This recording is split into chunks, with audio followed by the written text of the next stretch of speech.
इस कार्यक्रम के प्रायोजक हैं कृषि मंत्रालय, भारत सरकार।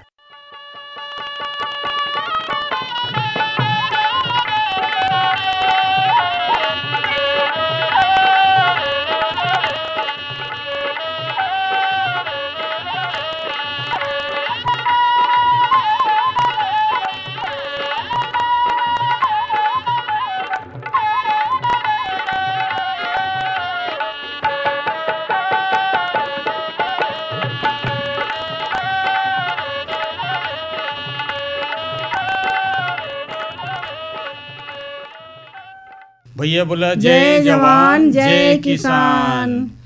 तो गौरी भौजी एक बार फिर अपने किसान वाणी कार्यक्रम में हम लोग शामिल हो गए जा नए जानकारी नए अनुभव के साथ और अपने इलाके के खेती बाड़ी दिन दूना रात चौगुना बढ़े ऐसा मंशा लेकर के ही किसान वाणी कार्यक्रम की शुरुआत कइल गई और सफल भी बा। लोग कार्यक्रम सुन करके और अपने खेती बाड़ी के नियमित रूप से आगे भी बढ़ावत हूँ। चाहे अच्छे उर्वरक के पहचान के बात हो, अच्छे किस्म के बीज के बात हो, यही सब बात के देखते हुए देखें अपने नज़दीक के जितना भी कृषि विज्ञान केंद्र बा, कृषि विभाग बा या फिर भारतीय सब्जी अनुसंधान संस्थान अदलपुरा वाराणसी से भी हम लोगन के जो वैज्ञानिक लोग हैं उन लोगन के सलाह मिलला, राय मशविरा मिलला, वही हिसाब से हम लोग अपने खेती बाड़ी के आगे बढ़ावत ही जा कि जिससे अपने इलाके के जो रहे वाले किसान भाई हों उनकर आय बढ़े। बिल्कुल बिल्कुल।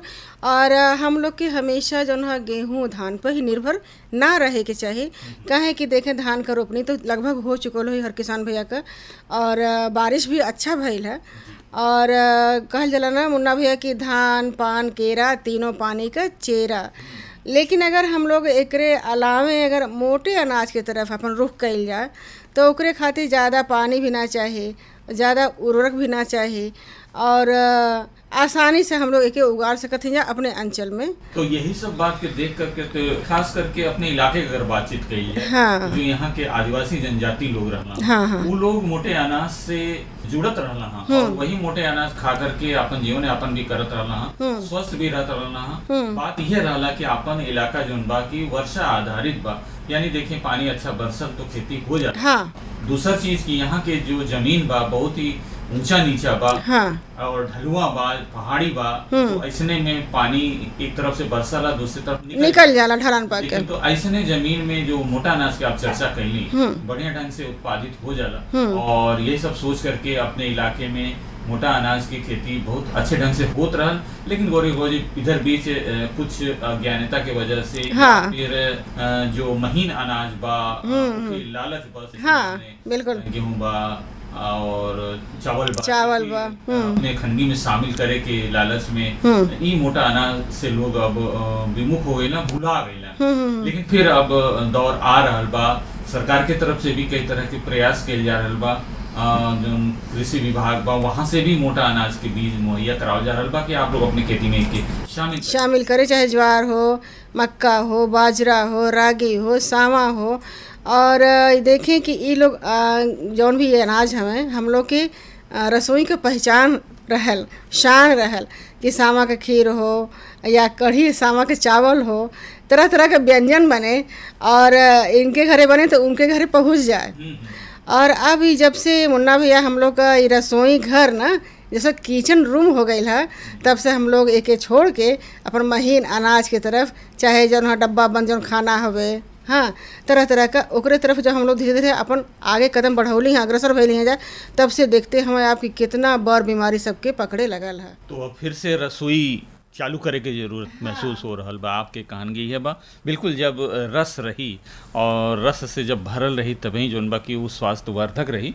तो ये सब बात के तो ध्यान में रख करके अब हम लोग अपने खेती बाड़ी के भी कई जाला, कहें कि देखें अपने इलाके में जो मोटा अनाज की खेती जो कि मिलेट्स के नाम से भी जानल जाला और लोग जुड़ल भी हुआ। तो देखिए ऐसे ही एक प्रगतिशील किसान हुआ अशरफी लाल जी।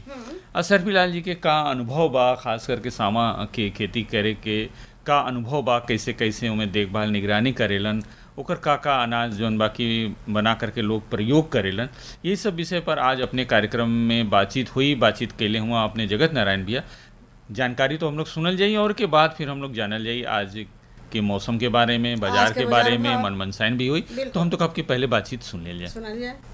किसान भाई बहन, भारत एक कृषि प्रधान देश है और निश्चित रूप से यहाँ खेती किसानी करे के प्रथा बहुत ही पहले से चल रहा है। लेकिन आज कहीं खेती में उर्वरा शक्ति के नाम पे रासायनिक खाद के अंधाधुंध प्रयोग हुए से बहुत कुछ उत्पादकता में वृद्धि हो रहा बा, लेकिन माटी के बीमारी भी बृहद रूप में बढ़ रहा है। पहले जौन हम लोग की खेती करे के तौर तरीका रहे प्राकृतिक खेती पर निर्भर, जहाँ पतझड़ होला के बाद ओकर सड़न के बाद और गोबर के खाद के माध्यम से और मोटा अनाज के जौन बात चलाला आज भी बहुत प्रयोग कल जा रहा है। तो ये एक खातिर जौन बा कि हम लोग तरह तरह के युक्ति अपना करके कि मिट्टी बीमार ना हो, तो मोटे अनाज के भी खेती करे के तौर तरीका हम लोग अपना रहा ही। तो आज स्टूडियो में अशरफी लाल जी हैं और आप दुधी ब्लॉक के केवाल गांव से हैं और आप मोटे अनाज उत्पादन में अच्छा पुरस्कार भी पाए हैं, जो कि प्रथम पुरस्कार मिला था नवंबर 2023। अच्छा जी, ये चौधरी चरण सिंह के जन्म दिवस के किसान सम्मान दिवस के रूप में जो मनाते हैं, उसको हमें लोक भवन में बुला करके उन्होंने मुझे पुरस्कृत किया था और प्रशस्ति प्रमाण पत्र। उससे कुछ उत्साहवर्धन हुआ आपका? बिल्कुल बिल्कुल, हमारा उससे बहुत उत्साहवर्धन हुआ। आज भी हम उससे उमंगित हैं खेती करने के लिए। मोटे अनाज पर अपने संगी साथियों को, बगल के पड़ोसियों को भी कहा करते हैं और करते भी हैं।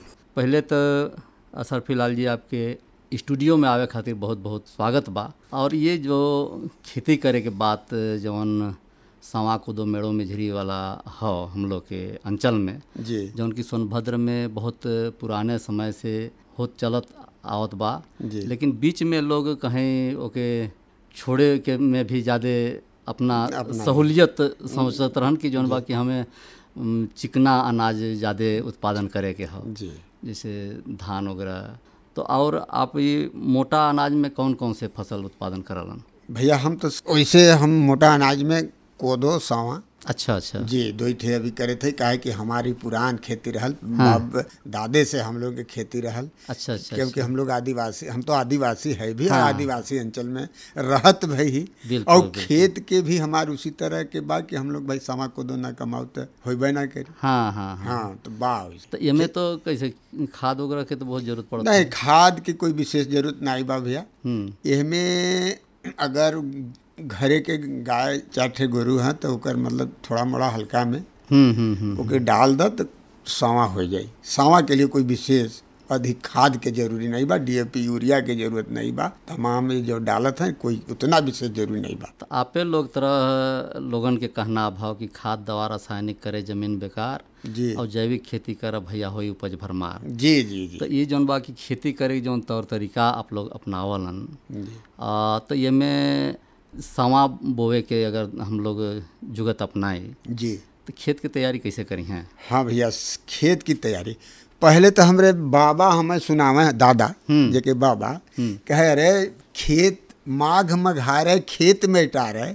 अच्छा अच्छा, तेकरे मेहरी डहरी डाके। हाँ हाँ, कहे डहरी डाके। हम कहे भाई बाबा ये बताओ डहरी डाके, कहे तो तोरे परिवार जब आई अगर माघे में खेत बढ़िया जोतबा अच्छा ना, हाँ, तो उसमें अगर खेती करबा भरपूर होई। हाँ, और तो हर परिवार घर बाल बच्चा कहीं बाहर ना जी काम करे। का बात है, का बात। हाँ।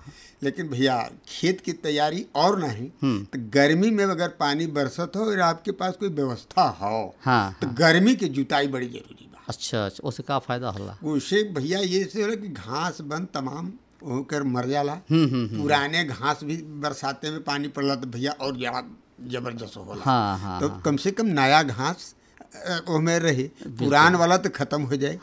तो ये लिए सड़ जाए तो खाद भी बनी। जी जी।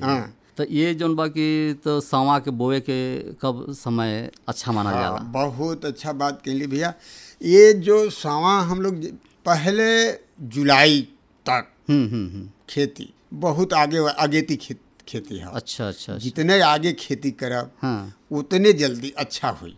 पौधा का भी बढ़वार भी हुई, मजबूती भी हुई, अच्छा उपज भी दे। अच्छा हाँ, ऐसे मतलब शुरुआती में काहे बोए के जरूरी बा? शुरुआती में भैया अब तो प्रकृति के ऊपर बा, प्राकृतिक खेती कहत है। हाँ हाँ हाँ। हमें तो भाई कुछ बताएं कि हम तो अनुभव बा, हम तो भाई ज़्यादा पढ़े लिखे नहीं है भैया। भाई हम बहुत कम अरे पढ़े लिखे। खेती जे करत बा उहे हाँ वो अनुभव, तो नहीं भाई। आज वैज्ञानिक बतावतन कि भैया वो नाइट्रोजन ऊपरे से कितना % बा आप ही बताइए, हम ना बता पा। 78 बा कि 98 बा। वो पहला पानी हाँ। बरस है अच्छा तो खेत में पड़ी। अच्छा अच्छा अच्छा। और उनमें अगर खेती जब यूरिया DAP जैसे देत हन, हाँ। उस समय भैया पहला पानी पड़े हाँ। तो पहला खेती करा तो आपकी यूरिया DAP की जरूरत नहीं पड़ी सामा में, इसलिए पहला खेती हम लोग करते हैं। अच्छा अच्छा। तो अच्छा उपज होला। अच्छा, जमीन के गर्माहट भी होला, ओसे जमीन के जमाव अच्छा गर्माहट भी होई। जमावट भी होला, अच्छा उपज भी होला। बिल्कुल बिल्कुल बिल्कुल। तो उसमें खरपतवार नहीं अलग से निकले? नहीं और खरपतवार सामा एक ऐसी चीज बा भैया हाँ हाँ कि खुदे गरम बा। हाँ। ओकरे अगर सामा बढ़िया उपज भल, बढ़िया से अगर जोताई बुनाई हो गई, कमजोर पौधा के खत्म कर दे वाला अपने। अच्छा अच्छा। धुनिया घास और घास में होए न दे ना होए दे। तो इकाई जोताई करी हैं? जी। तो खेत तैयार देखिए करे खेत जोताई तो भैया कम से कम तो तीसरी जुताई तो हो ही जानी चाहिए। अच्छा अच्छा अच्छा। अब हमें जैसे कि बुआई के समय जी ये जो खेत के स्थिति की बात अगर कल जाए जी तो बहुत जौन बाकी गीला में भी बोआ जाला, कितना भुरभुरा रहला, तो कौने कंडीशन में बोल जाए कि अच्छा जमा? गीला थोड़ा सा जमाव के लिए अगर धूप हो जाए तो गीला खेत में करबा तो जमाव ठीक ठाक ना हो। अच्छा। तो उसके लिए थोड़ा सा भाई भुरभुरा चाहिए। उस तरह के ना चाहिए गीला, ये थोड़े बाकी एकदम ना चाहिए भुरभुरा, लेकिन नमी चाहिए। तो ये छिटाई करने के बाद तुरंत विधे देवे के कि एक आध दिन एक दिन बाद? अच्छा, एक दिन बाद। हाँ कम से कम एक रात जरूर रहे। मतलब आज बो दिली तो वो तो सब चीटी ढो दी हैं कि पटा नहीं, मार तो जोताई हो जाला। अच्छा हाँ ओके जोताई कर दा। हाँ। फिर एक बार ओके जोत दा सुबह। जैसे सामा छींट करके फिर क्या करें? जोताई कर दें? जोताई फिर दूसरे दिन आके फिर जोताई कर फिर जोताई कर दें। हाँ।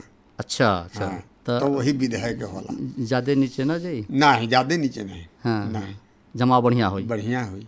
तो ऐसा का है मतलब कि वही खरपतवार के लिए। अच्छा हाँ अच्छा। ये सब खरपतवार कम होता, तो कमजोर पड़ता। तो ये कितना दिन में जमा हो जाला लगभग समा के? समाज के जमाव लगभग 5-7 दिन। 5 दिन जी। 5 दिन के अंदर में समा आपका दिखाई बढ़िया देवे लगी। तो कितना दिन की खेती है? ये करीब देखे थे 60-70 दिन के। और फिर एक रख रखाव में जैसे कटनी करके छाया में रखब या तो ओकर बाल जैसे हो कि दाना छूटे, एक खातिर का जुगत अपनावलन? एक जुगत तो ये बा भैया हमारे पास तो भाई कोई व्यवस्था नहीं बा कोई। आजकल तो सामा हमरे भाई हम लोग का करते है ओके गाँच चट्टा लगा देते है। चट्टा? हाँ। तो मतलब ओकर जौन बाली है हाँ। बहरे रही कि अंदर है? अंदर रही। अंदर का है बोले? इसलिए कि भाप बने गाय के भैया तो अच्छा, हम ओकर अच्छा, थ्रेसर नहीं बा। हाँ हाँ। ओके गुमावल सड़ावल सड़ावल जाला। जब वो थोड़ा सा घूम जाई सड़ जाई तो थ्रेसर या दौरी करे में हम लोग बैल से चक्करी लगा घुमावे में बिल्कुल आराम से झराला। और ऐसे करबा समा सूख जाई, कोई वो में आपका झरे में बड़ा दिक्कत होला काहे कि थ्रेसर नहीं बा भैया समा के। तो आज तो जौन बा कि ज़्यादा लोग समा से दूरी बना दिले बा मोटा अनाज से जी। लेकिन सरकार के भी कहना भाव कि मोटा अनाज उत्पादन कल जाए जी। और ये जो अन्य तरह के अनाज है उनमें कमी लावल जा। तो मोटा अनाज कौने से तरीका से आप जानलन कि ये लाभ हो कि ओके आखिर काहे उत्पादन कल जाए? वो लागत तो कम में? लागत कम बा। हाँ। देखा आप हमसे पूछली कि भाई कौने ऐसे लाभ है ना, तो ये पहले भाई थोड़ा मोड़ा हम लोग भी अपने उम्र के अनुभवी है कुछ, भाई उम्र तो बीती जाता। बिल्कुल बिल्कुल। अब जो बीमारी बा पहले गांव में ना रहे। अच्छा अच्छा। हाँ जैसे कोई के BP हो गए, हाँ हाँ हाँ, शुगर हो गई, तो हम लोग नया ये सब सुने थे। अच्छा अच्छा अच्छा अच्छा। हाँ। लेकिन ये सब पहले कुछ नहीं रहे। मलेरिया हो जाए टाइप तो वो समय कहीं जर आवत अरे बुखार, हाँ हाँ हाँ, कहे अमल पूरा कर ले ना तो खत्म अपने हो जाए। पहले इलाज मलेरिया के कोई इलाज नहीं करावत रहे, कहे अरे अपना समय आई खुदे खत्म हो जाए। हाँ ऐसे जैसे आज जुकाम है, आज तंदुरुस्त शरीर के लिए जुकाम का कोई इलाज नहीं करे भैया गांव में, वो अपने आप टाइम हुए तो खत्म, वैसे मलेरिया खत्म हो जाते रहे। ऐसे रहा पहले के यानी कि ये अनाज खाए से औषधि के रूप में है, ऐसे एकर करब बड़ा जरूरी है जी। तो उत्पादन तो कम होला एकर जी धान के सब अपेक्षा। हाँ धान सब तब कैसे फायदा हो एकर भैया, जितना कमैबा नहीं उतना गंवैबा। कैसे? अरे शरीर में आपके शुगर हो गए, बीपी हो गए, ये जल्दी छोड़े वाला बा भैया। धान बेचबा, गेहूं बेचबा, शरीरिये में डालबा। हाँ, रोग ठीक करे खातिर का फायदा हुआ अधिक कमैले से। अच्छा, बिल्कुल बिल्कुल, ये तो बहुत मतलब दूर तक के सोच हो आपके। निश्चित रूप से ये ऐसे ये रोग निरोधक हो। हाँ, रोग निरोधक हो, निरोग हो। तो ऐसे जौन बाकी समा लाभकारी है। एमे तो खाद पानी ज्यादा लागत हुई नहीं, खाद पानी कोई विशेष नहीं है। घरे के गाय गोरू है, बकरी है, ओके थोड़ा मोड़ा छिड़क दो हो जाई। गोबर के खाद। अच्छा, ऐसे बढ़िया उत्पादन हो जाला। हाँ, बढ़िया उत्पादन हो जाला। और पानी कोई विशेष नहीं बा। पानी भाई धान नहीं बा कि पानी चाहिए, जमीन के बनावट बा, वैसे उबड़ खाबड़ बा, हर जगह धान भी ना हो। हमारे क्षेत्र के लिए सावा हो या कोदो हो अच्छा अनुकूल जेके कहल जाला जमीन बा, वातावरण बा। हाँ, और बनावट भी बा भूमि के उस तरह की। ये कितना दिन तक सावा रखल जा सकला भंडारण करके भैया? सावा तब भाई 2 साल 1.5 साल 3 साल तक जब तक रखा तब तक सावा कोदो में घूनी नहीं लागे भैया। घूनी नहीं लागे ना, कहाँ सड़े वाला। हाँ, पानी से बचाव चाहिए। हाँ। पानी न पड़े नहीं सड़ जाई। और बाकी हाँ, वो में कोई खाद कोई दवा न डाले के बाद, न कोई केमिकल डाले के बाद सावा आपके कुछ न हो। तो किसान भाई बहन देखिए, ये असरफी लाल भैया रहलन और आप स्टूडियो में अलन और इतना भरपूर जानकारी देलन मोटा अनाज के बारे में, और सावा कोदो मेड़ो मिझरी के साथ साथ जौन अपने अंचल में कहल जाला अघनुआ जिनोरा और भदैया जिनोरा, इहो के बारे में आप जानकारी देवे के प्रयास कैलन और खेती कर भी रहल हवन। इतना नेक काम करे खातिर आपके बहुत बहुत धन्यवाद बा। हर जोखिम से निकल कर फसल आए, सुरक्षित हो जाए, फसल बीमा से हर किसान अब आत्मनिर्भर हो जाए। संकट के समय प्रधानमंत्री फसल बीमा योजना किसानों के लिए वरदान है। अब सूखा पड़े या बाढ़ आ जाए कोई डर नहीं, अब ओले पड़े या कीट पतंगे फसल खा जाए कोई फिक्र नहीं, क्योंकि हमने लिया है प्रधानमंत्री फसल बीमा।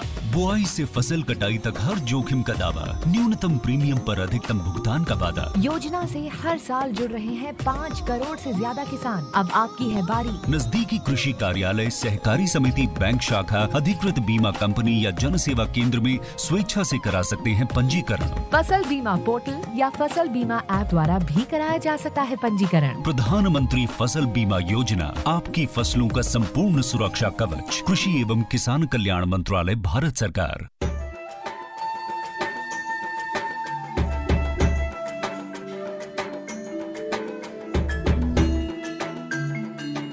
मैंने 2015-16 से ऑयल पाम की खेती की है और इससे पर्यावरण को कुछ नुकसान है ही नहीं, और इनका जो पेड़ पौधा होता है इनसे हम मल्चिंग भी यूज करते हैं, और इनका यूज से हम काफ़ी सारा ज़मीन में नमी लेते हैं, और इनके अंदर इंटरक्रॉप जो है, जो कपास वगैरह लगाते हैं तो हम डबल गुण आय लेते हैं और अच्छा रहता है। ऑयल पाम का खेती में दान और गन्ने से कम पानी लगता है। इसमें गवर्नमेंट का तरफ से ड्रिप सिंचाई के लिए पैसा भी दिया जाता है। ऑयल पाम का खेती के लिए मुझे सरकार ने पौधे सीडलिंग देते हैं, वो जब बड़ा हो जाता है, जो फल जो देता है, हर महीने सरकार उसी फल खरीदने के लिए एक रेट बना के देते हैं, वही रेट पे कंपनी खरीद लेते हैं। मैं काट के इकट्ठा कर देता हूँ, कंपनी उठा के लिए जाते हैं।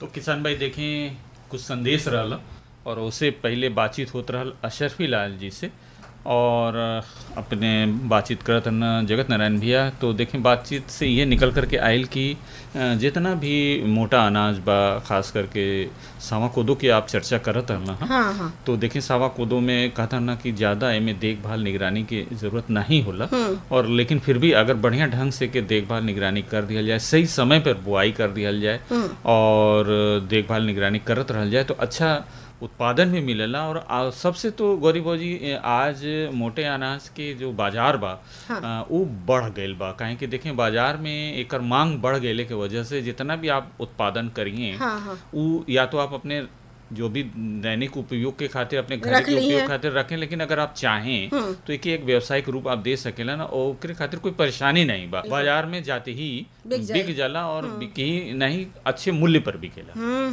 तो पौष्टिकता के लिहाज से और बाजार के दृष्टि से सावा के खेती यानी कहे मतलब जो मोटा अनाज के जो सावा है, ज्वार है, बाजरा है, मक्का है, ये बहुत ही फायदेमंद बा।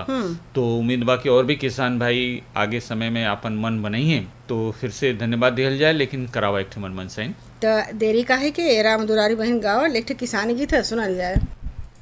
बलम नए ढंग से करा खेती बारी, बलम नए ढंग से करा खेती बारी, खेती बारी हो खेती बारी, खेती बारी हो खेती बारी, बलम नए ढंग से करा खेती बारी, बलम नए ढंग से करा खेती बारी।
बलम करा नए ढंग से खेती बाड़ी और मौसम का भी जानकारी रखा बलम कि मौसम में कितना चढ़ाव उतार होत बा। तो बिल्कुल दिहल जाए धन्यवाद राम दुलारी जी के किसानी गीत के खातिर। और आज के जो मौसम की जानकारी है वो बता दें आप। मौसम में जहाँ तक बात बा गौरी भौजी, देखें आज के न्यूनतम तापमान 26 डिग्री सेल्सियस रहा और अधिकतम 32 डिग्री सेल्सियस, और कल के न्यूनतम तापमान 26 डिग्री सेल्सियस रही और अधिकतम 31 डिग्री सेल्सियस तापमान रही। बिल्कुल और सही। अब आप बाजार भाव अपने किसान भाई लोगों के बता दें। तो हमेशा देखें हम लोग कहल जाला कि खेती बाड़ी गुरुवारी और तरकारी, तो एक आग खेत पे दूसरा आग बाजार पे। जी बिल्कुल। तो हमारे हाथ में आज के पाती है, आज के बाजार भाव है कुंतल में राबर्ट्सगंज सब्जी मंडी का है, बाबूलाल मौर्य भैया भेजले हमें के बताए दें।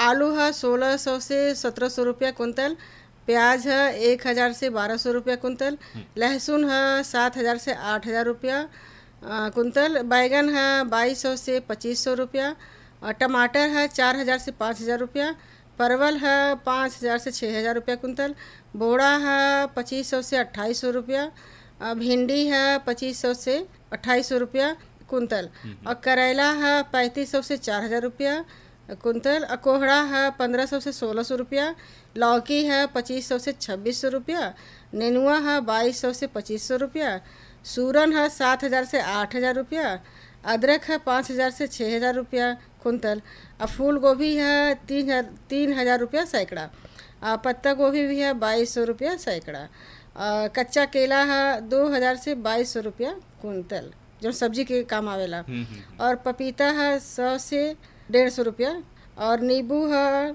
200 से 250 रुपया सैकड़ा, धनिया है 5000 से 6000 रुपया कुंतल, हरी मिर्च है 6000 से 7000 रुपया कुंतल। रावर्ट्सगंज तरकारी मंडी के थोक बाजार भाव बाबूलाल मौर्य जी के दिहल जाए धन्यवाद। और देखें खास करके बाजार भाव सुनाव के यह मंशा रहला कि जो भी कृषि उत्पाद बा अपने किसान भाई लोगन के उस सही बाजार में पहुंच सके और उनके अपने उत्पाद के अच्छा मूल्य प्राप्त हो सके। हाँ। अपने किसान भाई लोगन के तुलना करे में सुविधा रहला कि अपने आसपास की जितना भी मंडी बा, चाहे घोरावल तरकारी मंडी बा, रावर्ट्सगंज मंडी बा, दूधी मंडी बा, इस सब मंडी के भाव हम लोग समय समय पर अपने किसानवाणी कार्यक्रम के माध्यम से प्रसारित किया जाला। बिल्कुल। कि जैसे अपने किसान भाई अच्छे ढंग से अपने उत्पाद के बेच करके अपन 4 पैसा के आमदनी अच्छा से कर सके और उनको जो आमदनी बा वो बढ़े। बिल्कुल बिल्कुल। और हम तो कहते हैं कि मुन्ना भाई जब खेती बाड़ी गुरुवारी तरकारी सब हो गए तो चलत चलावत हम लोग तनी मने अपने किसान भैया बहन लोगों से हम लोग बात कर ले जाए कि अब खेती बाड़ी तो सब कुछ तब सही रही जब आपका स्वास्थ्य बेहतर रहे। तो जो मौसम बदलत है, मौसम में बदलाव हो रहा बा, तो आप लोग थोड़ा सजग रहें, सतर्क रहें। और जैसे इसमें बहुत ज़्यादा मच्छर और मक्खी पनप जाला तो उससे भी आप लोग तनी बचाव रखें। और देखें जब भी बाहर आप खेत में जाएंगे हाँ, वहाँ पर अगर आप भीग गए लें या आप काफ़ी देर तक पानी में खड़ा रह गए लें तब भी जोन बा कि आपके स्वास्थ्य प्रभावित हो सकेला। और जब अब आप ऐसा महसूस करें कुछ अपने शरीर में तो आप जरूर जोन बा के डॉक्टर साहब से सलाह लें और उनके बतावें कि हम भीग गए हैं या हम पानी में काफी देर तक रह लें तो हमारा स्वास्थ्य प्रभावित भइल। हाँ। तो अब देखें अपने कार्यक्रम के समेटे के वक्त आ गए, चल जाए। तो भैया बोले जय जवान जय किसान।